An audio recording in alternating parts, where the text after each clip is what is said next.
Radio.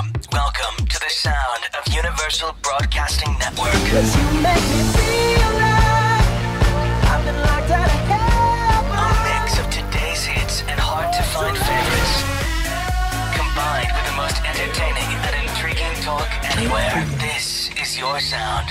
This is the sound of Universal Broadcasting Network at ubnradio.com. Live from Sunset Gower Studios, The Amazing Hour with Joanne O'Brien and Sabrina Johnson. There's a power here within me. There's a strength that's deep inside. If I'm willing to be willing, the field is open wide.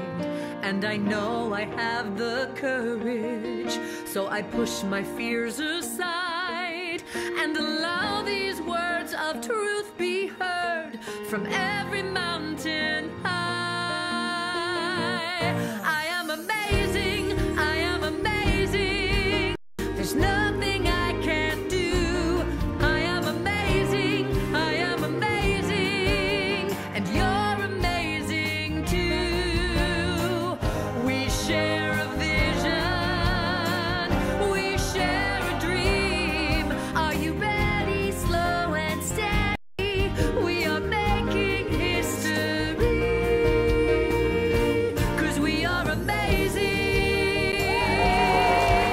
amazing.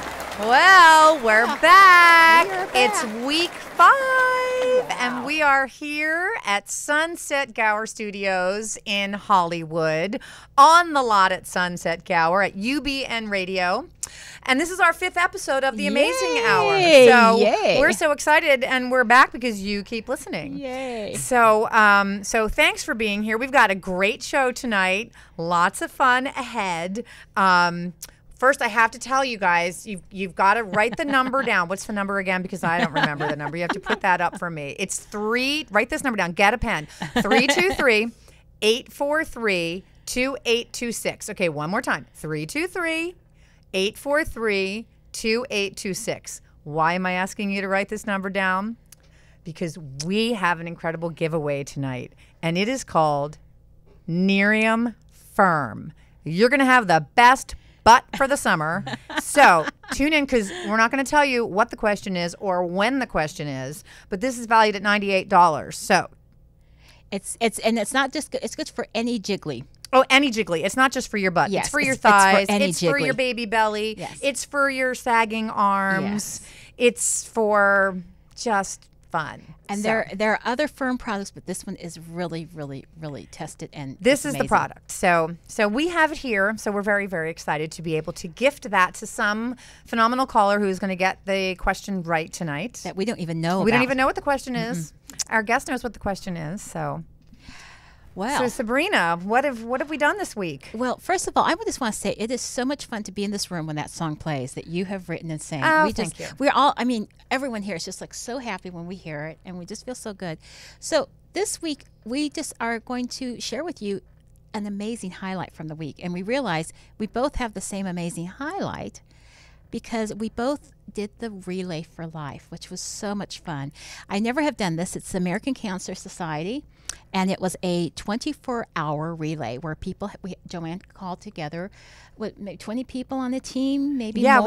we had about 20 people come, show up, and walk. About And so that. that we had shifts.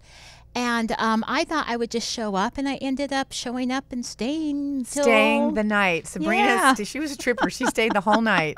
We had the Four Seasons tent that slept about 1.5 on the campground, and lots of goodies. And we had great. Starbucks was 2 tents away from us. So I'm telling you, that was divine order that Starbucks was there. But the great news is we raised over $6,400 for the American Cancer Society, and all cancers were represented, and it was a really heartwarming event, and a lot of tears and a lot of joy and a lot of education and a lot of fun and dancing, and I'm sure some sunburn, but most of us were very sunscreen oriented, and Oh, yeah. we had a great time. And it was just wonderful because almost everybody that I spoke to on our team came there at 3 a.m. or 12 a.m.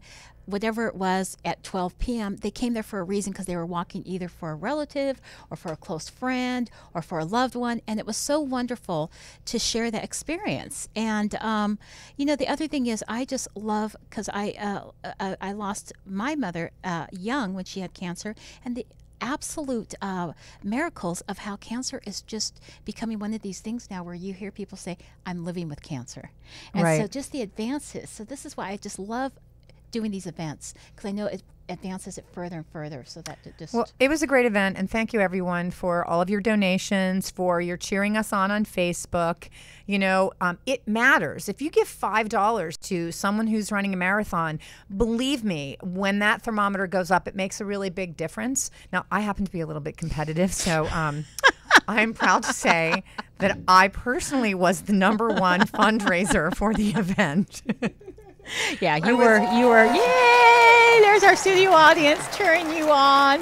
I was the #1 fundraiser, and our team was the #1 fundraising team, and we beat Starbucks. We did beat Starbucks. I'm really excited that we beat Starbucks. But we also weren't carrying gallons of hot coffee. Those baristas were amazing. They were carrying gallons of hot coffee at 3 a.m. when they knew people were just lagging. They had what they call a sophomore relay, where s'mores, not sophomore.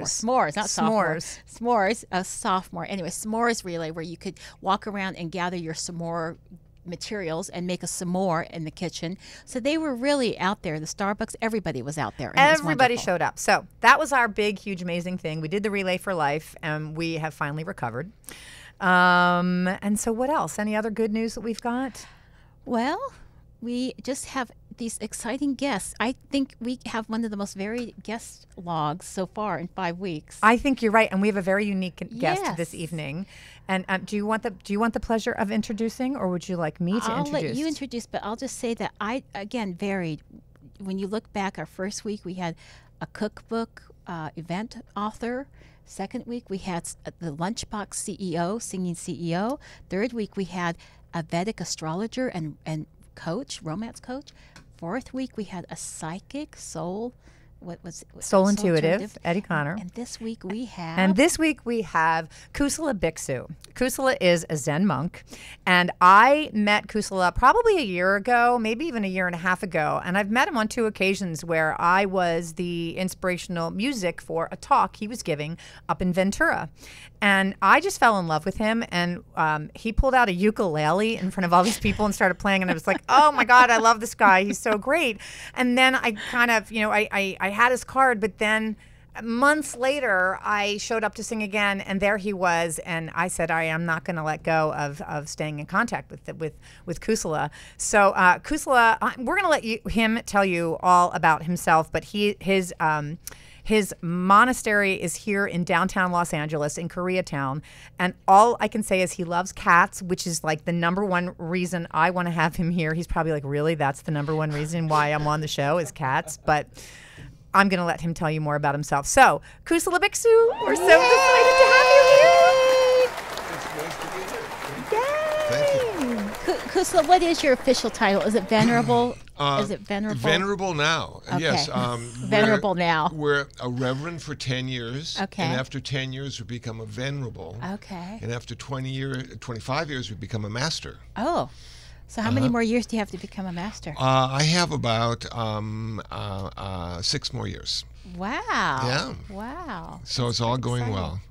Very exciting. It is. Yay. Well, I know that, first of all, if y'all have any questions, start getting them ready, because I know this is someone we all have questions about your lifestyle, your choices, and what it is you do on a daily basis. But I think what we want to know first is what drew you to this path. And I know we spoke about it yesterday, but I was fascinated by your answer.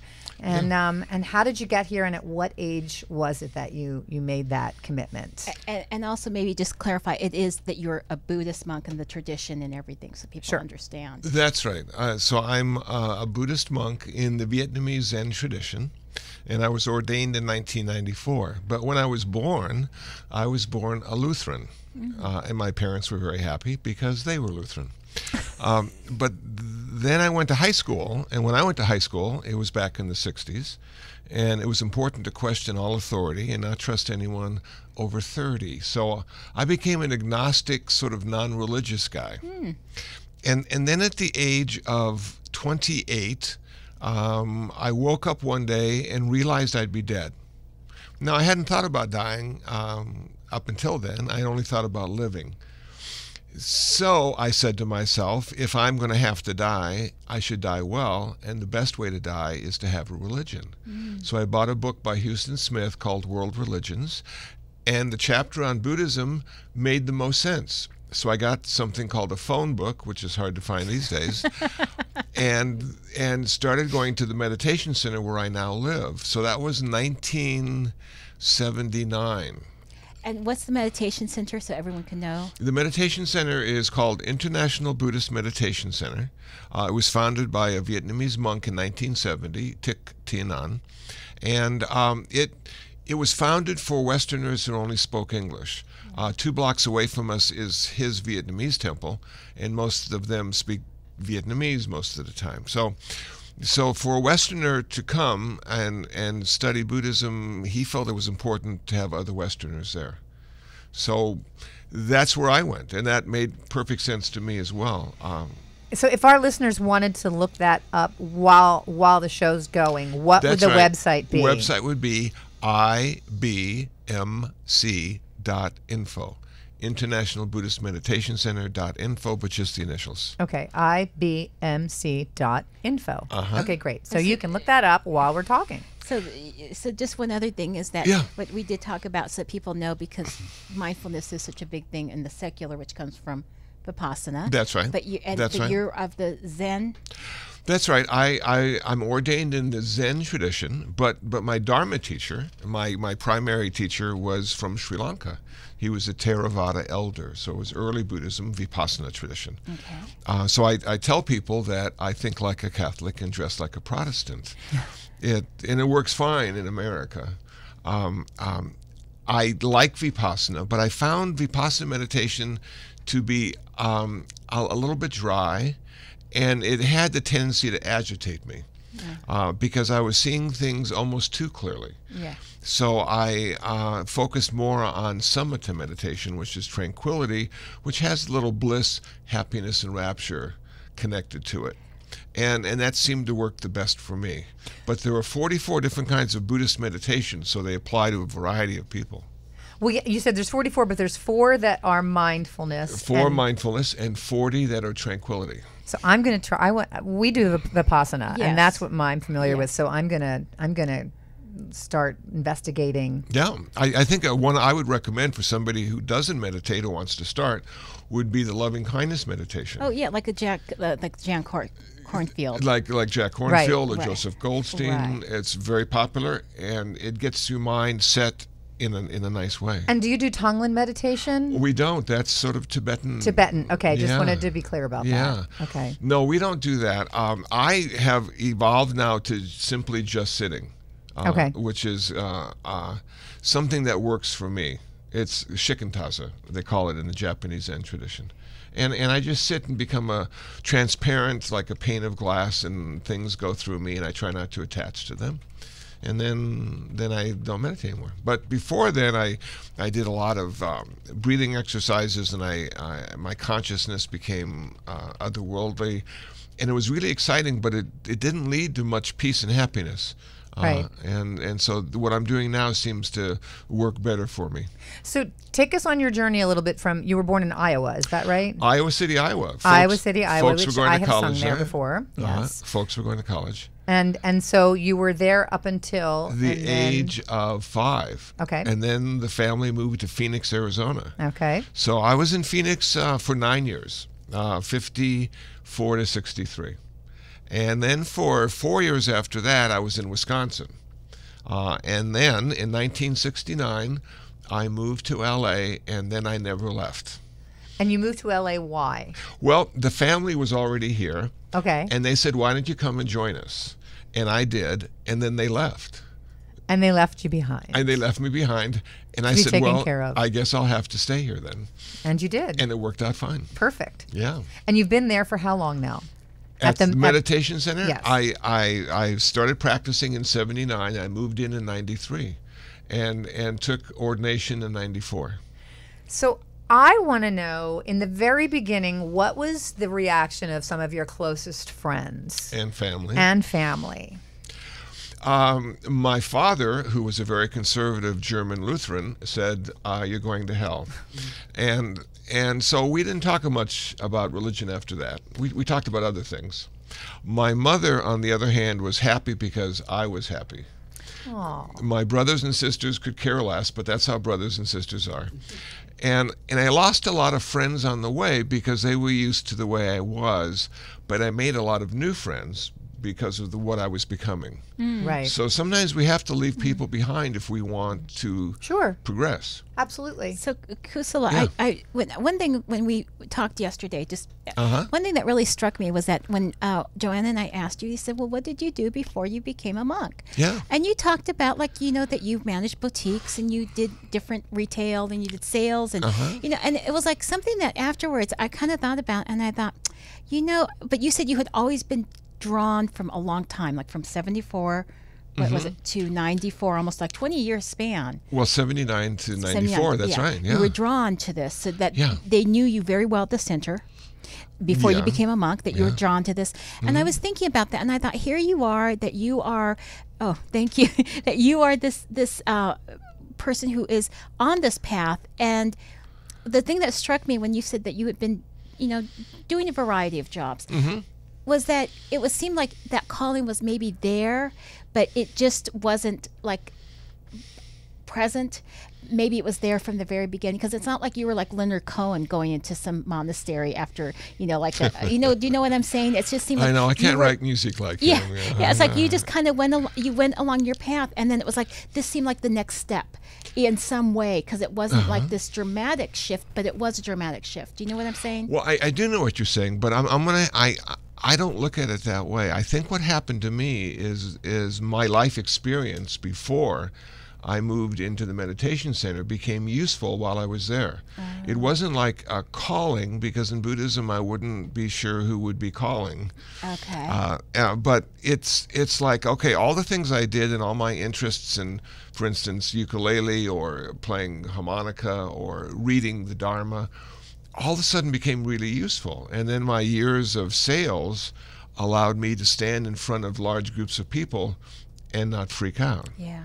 So it seemed that in some way I was in training, but didn't know for what. Okay, in training. And then I was able to use what I had learned more effectively in this line of work than perhaps another line of work. I like that. So you were in training versus like a calling, but you were definitely preparing. I was preparing, but I didn't know for what, and it didn't feel like I was preparing. I just would obsess with things like, I want to play the harmonica, and so I bought a CD called Blues Harmonica for the Musical Idiot, which was perfect for me, and I would just practice and practice and practice. Never very good at in the first 2 or 3 years I tried it, but I envisioned myself one day being on stage playing the harmonica, and 20 years later it happened. I love that. So it's sort of cool how stuff works like that. I love that. And you said you use the harmonica a lot. Like, I loved it when you said, like, when you go to juvenile hall, or that sometimes that's the bridge to get, like kids or other people to open up. That's right. Yeah, That's tell right. us the story about going to juvenile, because you do a community outreach program. Is that right? I have for 20 years. You have for 20 years. So tell us about that, and then I want to hear that juvenile hall story, because I love that. I started off in my community service, not because I wanted to, but because I was invited, which is what happens to us Buddhist guys. We get invited to do stuff. So it was Deacon Szymanski. He was at California State Prison for Men up in Lancaster, and he said, I've got some Buddhist prisoners here. And I said, Buddhists are in prison? and he said, yeah, and I really don't know how to work with them, but I saw an article in the newspaper about you, and I was wondering if you'd come up and volunteer. And so I did a background check, and I went up there, and the first day I was there, he was showing me around, or walking through the gates, and one of the guards comes up to me and says, who are you? And so I said proudly, well, I'm the Buddhist volunteer. He says, "Hal, next we're going to have astrologers coming up here." Like our talk show. There you go. So I continued to go and talk about things. They wanted me to talk about Buddhism, because a lot of Buddhists don't know a lot about Buddhism, in the same way a lot of Christians don't know a lot about Christianity. We would meditate using wool blankets rolled up on the floor. And the unique part about meditating in prison is they don't like to close their eyes, because they never trust the guy next to them. The safety, yeah. They wanted me to bring some incense so they could have a better smell in their cell. So I brought up 10,000 sticks of incense, and within a month they were all gone. Wow. And I said, "Why? How can you burn that much incense?" They said, "Well, we're selling it." and so I ended up being the supplier. You're the incense supplier. Yeah. I love that. So I had to stop doing that. After a year up there, I was invited to go to juvenile hall. Mr. Noy Russell, the XL program, thought it'd be interesting to have a Buddhist guy come and talk about peace and happiness. And so my very first talk was in a section of juvenile hall where they had the high-risk offenders.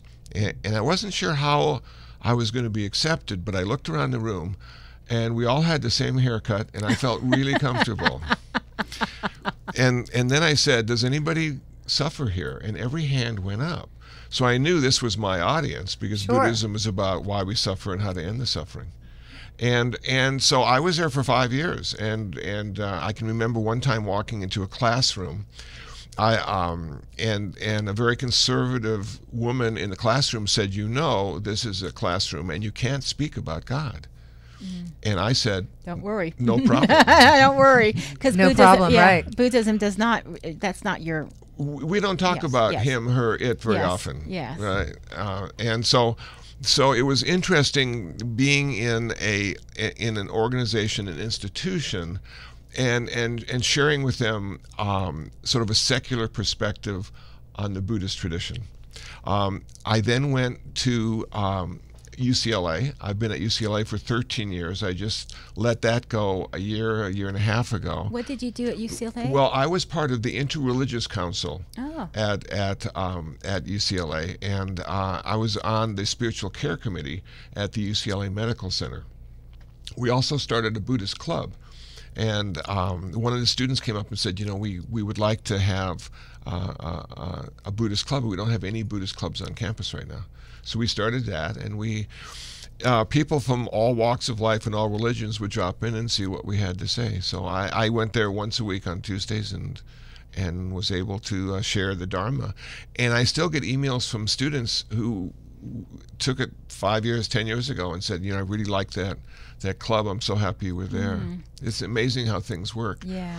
For 7 years, I was a police chaplain in Garden Grove, and I would do ride-alongs with the police chaplains and wear a bulletproof vest. And that was a good experience as well. It's amazing to see how brave those men and women are, because they don't know they're coming home that night. It's true. And I had an experience in Garden Grove with a police officer. Really? When I didn't come to a full stop on a red light on my way to church, and I got a really big ticket. So I don't know if you were in the back of that car, but thanks a lot. No, that wasn't my job. No. That wasn't your day. No. So when you worked with the Garden Grove Police Department, did you teach them meditation? No. The reason they had a chaplain's crew was to ride along with the officers. The officers in Garden Grove usually ride alone. And if something happens and there's a time for process and we talk about things. So you can imagine the chaplain guy getting into the police car, never having met the policeman before. Yeah. And you're going to be sitting next to him in the car for 12 hours. Yeah. And what are you going to talk about? Yeah. And a lot of this stuff is like, well, the wife just got new drapes and I really like the color. And the kids, have a cold and la. And how do you live and what is Buddhism? And so it was a way for people to feel more comfortable with the diversity in their community, because Garden Grove Vietnamese. has a large Buddhist community. Yes. And then sometimes we would talk to the people who were arrested or who were being cited because they were angry, and we just talk. Or if we go into a domestic dispute, I might talk to the wife and the officer might talk to the husband, and we'd sort of talk them through it. Did you ever have an experience where you felt during that time where you felt your life might have been threatened and you had fear come up? I didn't. I was very lucky. I took a little picture of Kuan Yin, the Bodhisattva of compassion, and put her in my pocket. Oh. And I was told if something goes down, my job was to run. So I wasn't to, protect the officer or stay by the car. If the shots fired, I was to get out of there. So I thought it was interesting. Good advice. And I didn't have to do that. So I was happy. Do you speak some Vietnamese? Not a word. Not a word. No, Wow. no, and I'm awfully tall as well. And so when I walk up in my robes, nobody's quite sure what I am. I love it. Yeah. So I love that you said that you did not teach meditation, but you were really there as what you said, just a presence of compassion. Yeah. I was there really, to ride along, and if they wanted to talk about stuff, I was there. And it seems like that's a lot of your outreach, is to be a presence of compassion. I think that's perhaps the case. Right now, I'm on the spiritual care committee at Cedars-Sinai Hospital, and I give didactics presentations to the new chaplains on Buddhist patient care and end-of-life issues. So in a way, I'm teaching them about Buddhism, a religion they may have taken in comparative religions for 6 weeks or 4 weeks, and because Buddhists are always ending up in the hospital sooner or later, and how do you work with them? What do you say? And the family. Yeah. And the family as well. Yeah. So very lucky. And people, again, we were talking, people say, well, you must be so happy that you had all this chance to be of service to the community. And basically the feeling I have is I'm really tired. And and the more age I seem to acquire, the less I want to do it, which I guess is pretty normal. But the phone doesn't stop ringing. So I keep accepting invitations. So you keep accepting invitations. But I don't go out and find it myself. You have a podcast. Tell us about your podcast. I do. want to know. And how many listeners do you have on that podcast? I do have a podcast. I was impressed with this. Yes. Back in 2001, having plenty of time as a monk, I decided to build a website. So I started with one page. And it took me a really long time to get one page put together and then figure out how to get it into the internet. Today I have 2,500 pages. Wow. And I get 1 million hits a month on my website, which is urbandharma.org, if anybody is curious. Urban Dharma. Will you spell that? I will. URBANDHARMA, urbandharma.org.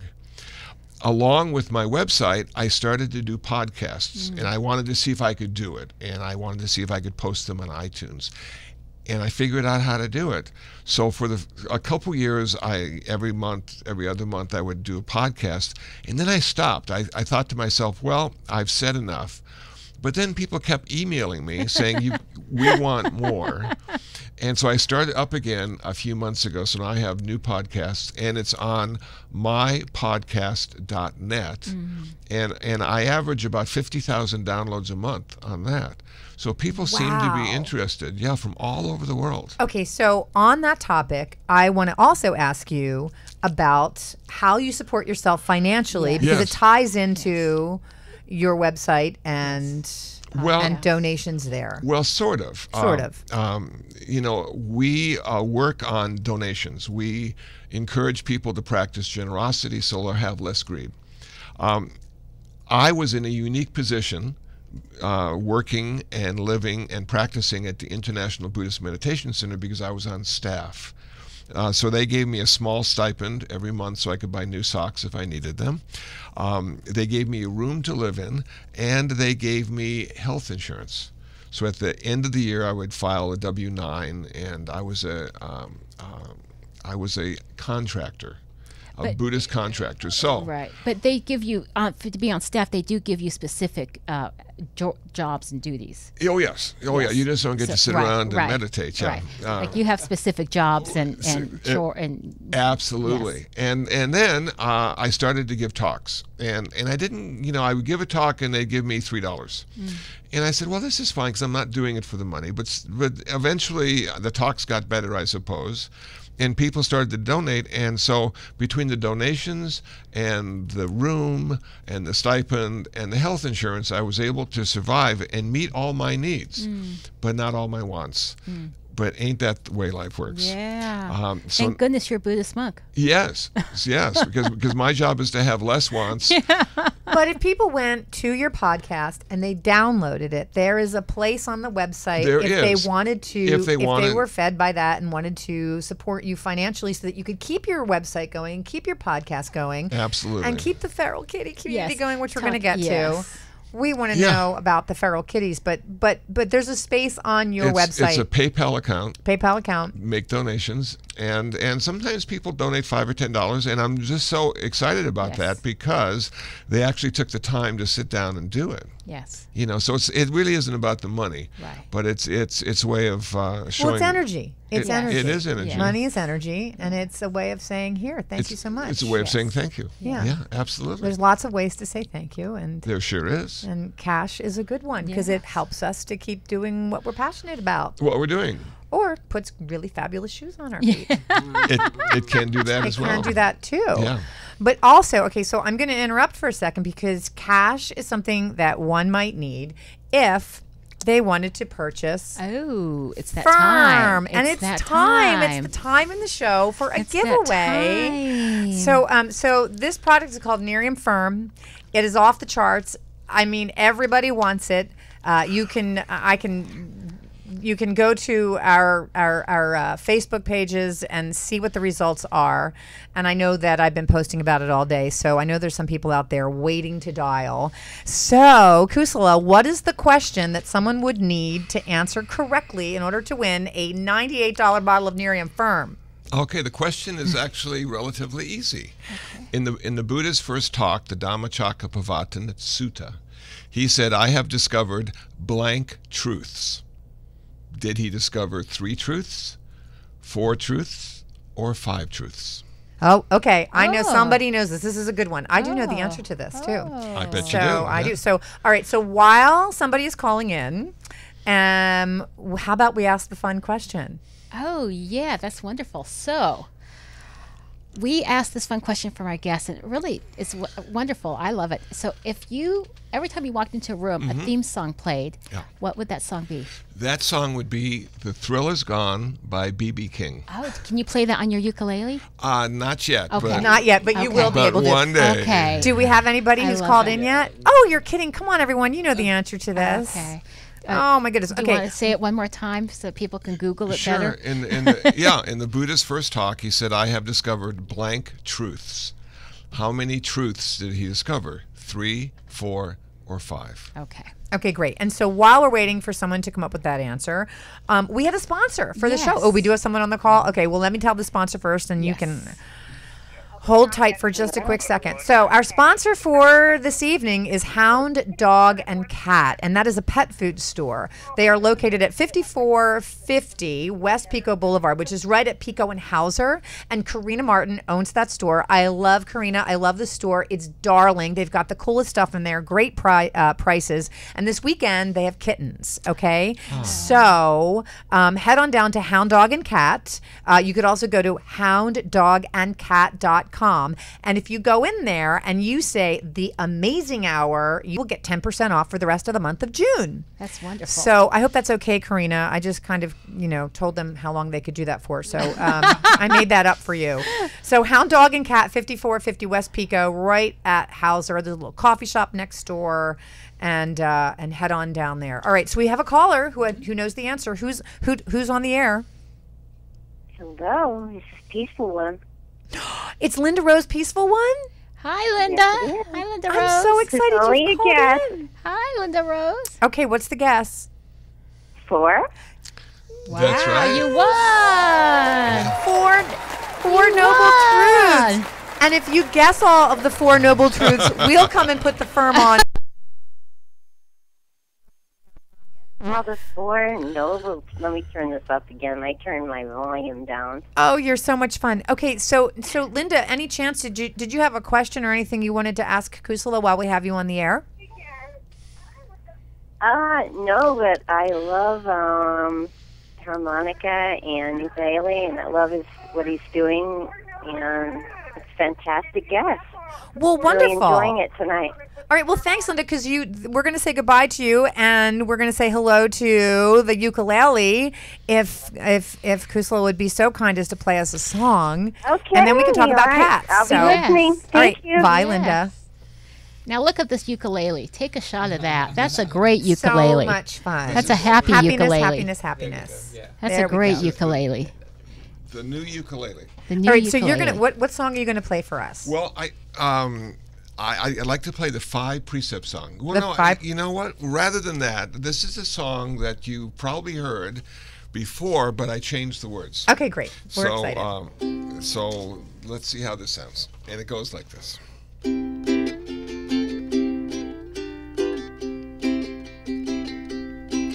Spin well, sweet Dharma wheel, coming for to wake me up. Spin well, sweet Dharma wheel, coming for to wake me up. Well, I sat down to meditate, and what did I see? Coming for to wake me up. Band of Buddhas coming after me, coming for to wake me up. Spin well, sweet Dharma wheel, coming for to wake me up. Spin well, sweet Dharma wheel, coming for to wake me up. Well, if you wake up before I do, coming for to wake me up.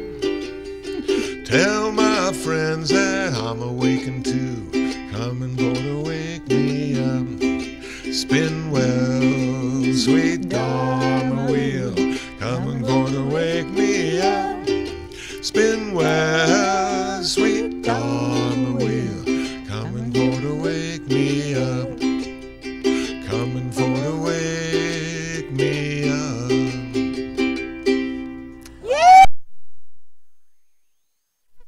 Great. I love That that. was so much fun. Thank you. I love Wow, that. well, I I- love that for so many reasons because, like Buddha said, was it, are you human? No. Are you God? No. What are you? I'm awake. I'm awake. And so then when you have this awake, come wake me up, and then Yeah. Dharma is law, right? Yeah, Dharma is the law, so the teachings of the Buddha. teaches that. So just spin this law well and wake us up, and I love that. It's Now, did you write that? wonderful. Did you change those lyrics? I did. You did. Okay, good. Those are my lyrics. I love that. Yeah. And your voice is so soothing. Oh, thank you. So lovely. Wonderful. great. Well, this is totally fun. Now, I kind of want to hear a little harmonica, if that's okay. Yeah. Okay. Now, I've got to warn you, this is sort of loud. Okay. So- okay. Be prepared, everybody. I'm going to put this back a little bit Okay. here. So this is little blues harmonica in the key of G Okay. on the ascetic harmonica with only 6 holes. 6 holes. Okay.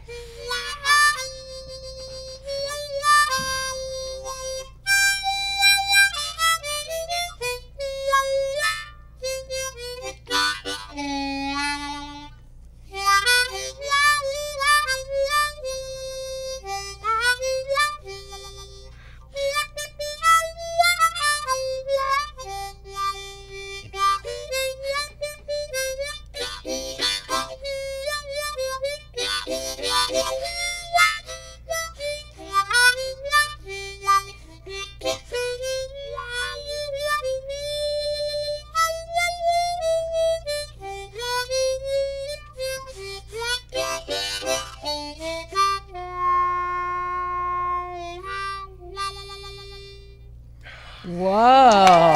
Can you show everybody what you're working with? That is great. That is wonderful. Amazing. Yeah, I love that. This is a little German harmonica called the Big Six. Oh, I Oh, love I that. love it. It only has 6 holes. Yeah. So I have another question that I wanted to ask you, and that is, I know you read certainly a lot of your Buddhist text. I but do. Do you read anything for fun that's No. fiction or watch television of any sort? What does pop culture? How does that play into great question. Buddhism, or does it at all?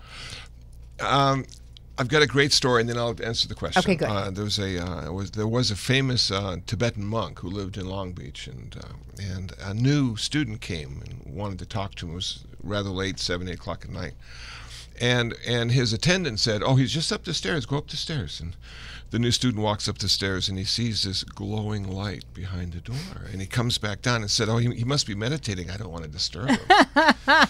And the attendant says, "No, he's watching TV." There we go. There you go. So, do monks watch TV? Absolutely. PBS is one of my favorite. Do I read for fun? I don't read for fun, because reading for fun would be mandatory fun. So I read, and if it turns out to be fun, Okay. fantastic. So are you hooked on any, well, hooked. I mean, we're not, that's Yes. Shenpa, no Yeah. hooking. But I mean, that's actually Are you Tibetan. attached to Yeah, anything? yeah, exactly. But is there any television show that you just love? I tell you, I Like found Homeland or House of Cards or something? I found this show after it was off. I was on Amazon Prime. I decided to watch one episode. I bought the entire 5 seasons. It's an amazing show. It's called Fringe. Fringe. It was on Fox TV. Okay, I don't know Okay, Fringe. I I'm going to have to don't look either. that one Yeah. up. It's for me, it just tripped me out. And one of my favorite forms of reading would be science fiction. Okay. So I enjoy that. All right, great. And this fit right in with that. So I can recommend Fringe for anyone who hasn't seen an episode. All right, good. Well, we're going to look up Fringe. I want to know about the feral kitties. Yes. I love that photo of you with Rain the cat. Yes. That should be on the cover of, I don't know, everything. I love that picture. I look at it and think, I just want to have that in my living room, because it just, The lighting, everything. about it is great. It just worked out well. Yeah. The woman that took that photo, Rebecca Wilson, and I are doing a book about my community service. Oh. It will And- be a picture book. It would. Hopefully, we have some pictures in there. Well, wait, are you going to do a Kickstarter campaign for it? No. All right. Well, we're going to talk to you a little bit about Okay. raising funds for your book. Well, we're in the process of getting the first draft ready, and it's coming along well. And I'd love to have that picture right on the front cover. It should be. It'll sell in a I'm heartbeat. not sure what we're going to call it yet. So she came over and just shot some photos, and that was one of them. It speaks to me because we've had animals forever at the International Buddhist Meditation Center, stray dogs, stray cats, and the cat colony started one day when a couple cats decided to have kittens in the backyard. And so after the kittens grew up a little bit, we were able to take them to Fix Nation, get them fixed, find homes for most of them. But some of them just couldn't find homes, so we decided to, keep them in the backyard. And then a couple other cats came because they heard the food was good. They heard Hometown Buffet over at the monastery. And I don't know how they hear about it, so we've had as many as 14 or 15 ferals that we've fed.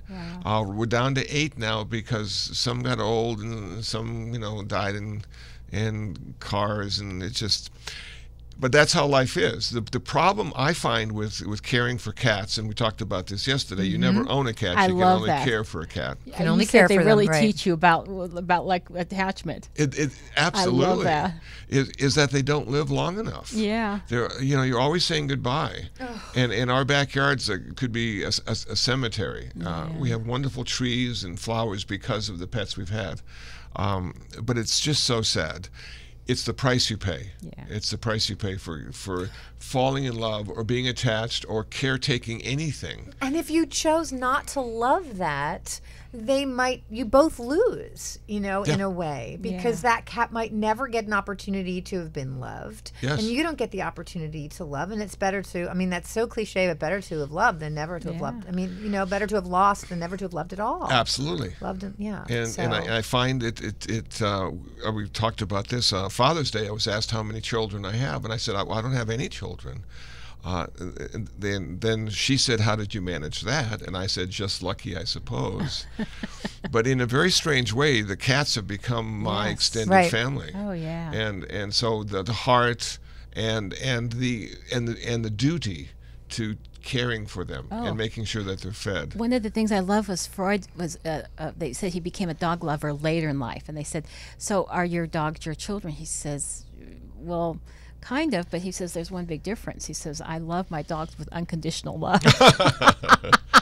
And it's like you think about it, it's like there's so much easier in some ways to just love unconditionally in so many ways. Yeah, absolutely. Yeah. And I like to assign an intention that when Suki turns her tail and walks away, I like to assign a positive intention, but she really might just be going, Yeah. to hell with you. And I just think, oh, isn't she the cutest thing with that trot walking away? I just make up everything that she does as positive. But I don't really know. She might sometimes just think, Yeah.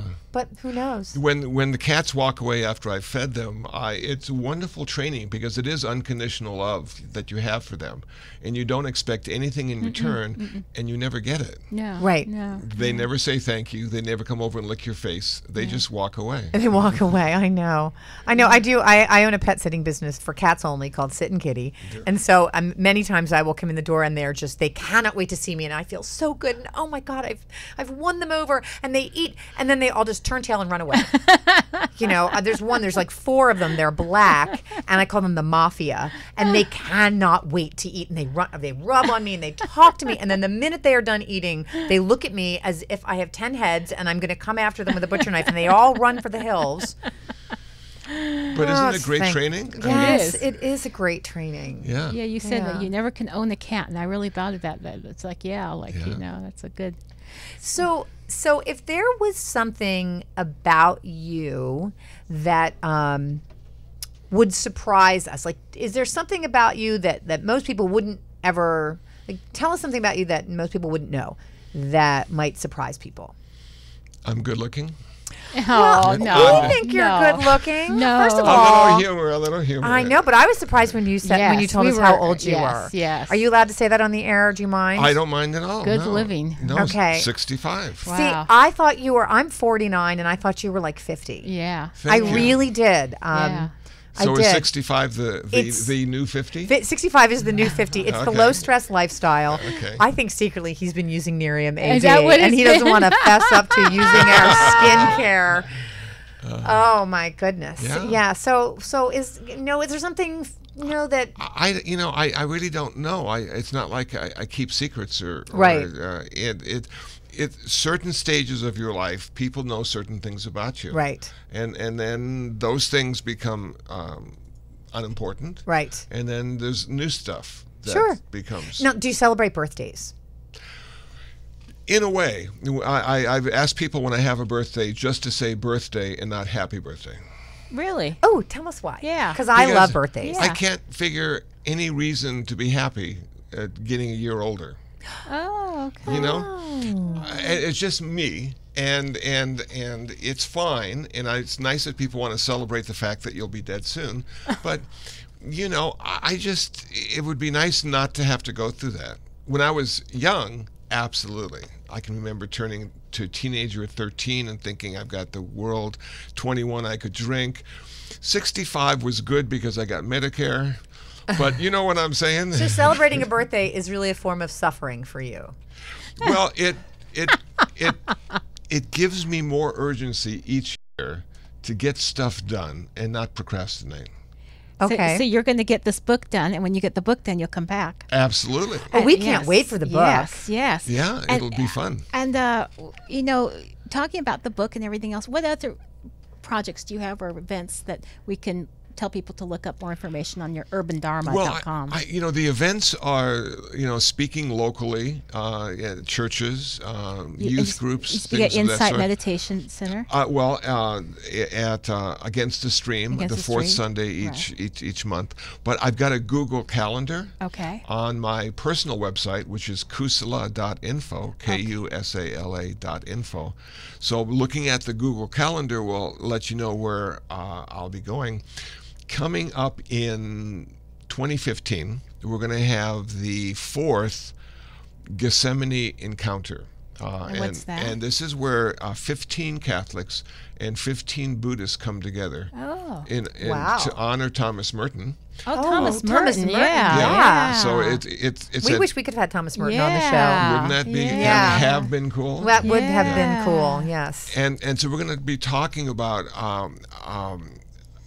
maturing on the spiritual practice. How does it feel to mature? What are the signs? Wow. Don't want to say enlightenment or nirvana, but it's so much fun for the Catholics and the Buddhists to get together because we have the same monastic tradition. Yeah, you do. You know? Yeah, so we have that in common. Where do you have that? It's actually held at Gethsemane in Kentucky. Thomas Oh, it's held at his monastery. Yeah, yeah. Oh, wow. And there are still monks there. Do you have to do the physical manual labor there? We don't. You don't. Because we're guests. But those monks work hard. They get up early. They do. They stay up late. But you have something else coming up. Don't you have some workshop coming up on abundance or some kind of talk that you were staying with somewhere up here? I swear you said you had something coming up. October, there's something coming up, the World Day of Prayer. We're going to be speaking at Mount St. Mary's about silence. How is silence important in your religious tradition? So we're going to have Catholics and Buddhists talking about that too. Wow, you have a nice community there with the Catholics and Buddhists. Since the 70s, the Catholics and Buddhists have been coming together, and the inspiration was the Second Vatican Council when the bishop said Buddhism was okay. So ever since then, we've been talking. Well, we've been talking, and we've been talking for 49 minutes, and we're ready to wrap up the show. We're so delighted that you're here. Would you tell us one thing that you are grateful for?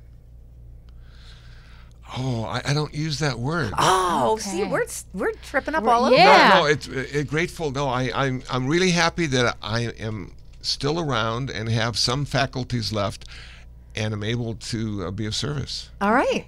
Yeah, in so many different ways. And I'm grateful to learn something new. I've learned a lot Yes, tonight. So I've got a yes. million things to be grateful for, but tonight I've learned a lot of new stuff even from our conversation we had yesterday. Yeah. Thank you. How about you, Sabrina? I'm grateful for this conversation as well. It's like it's very, very consciousness expanding Oh, and very just wonderful to learn all these different traditions and that you are so available to the community to just be here. yeah. Well, thank Well, you. thank you so much. Thank you. And next week we have an incredible guest on. We've got author and doctor Kui Quarty, who writes about Detective Darko, who is a Ghanan detective. He fictionalized his own detective in Accra, in the capital of Ghana. Cool. So Well, he's going to come and tell us yes. all about that next week. Yes, it's wonderful. Wonderful. And So he's a medical doctor who writes. medical doctor who writes. So we're murder very mysteries. excited for next week. I want to say thank you to Hound Dog and Cat at 5450 West Pico and Hauser. Thank you for being our sponsor for today. Yes. We're very excited that Linda Rose, Peaceful One, Yes. won the firm.